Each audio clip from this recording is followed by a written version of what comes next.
1625 ते 30 चा काळ आपला देश वारंवार परकीय आक्रमणाखाली पूर्णतः दबून गेला होता। शत्रू देशात अराजकता माजवत होते। काळ रात्री येतच होत्या।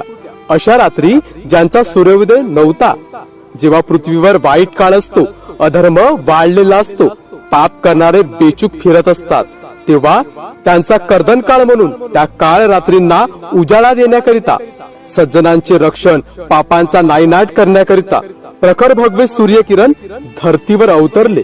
पुण्याजवळ असलेल्या शिवनेरी गडावर एका तेजस्वी आणि प्रखर अशा युगपुरुषाचा जन्म झाला। त्यांना जन्म देणारी माता ही रणझुंजार होती।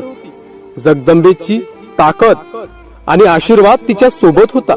तो युगपुरुष म्हणजे छत्रपती शिवाजी महाराज। धन्य जिजाऊ आई साहेब, तुम्ही जिवंत सूर्य गर्भात पोचला। 1625 ते 30 चा काळ आपला देश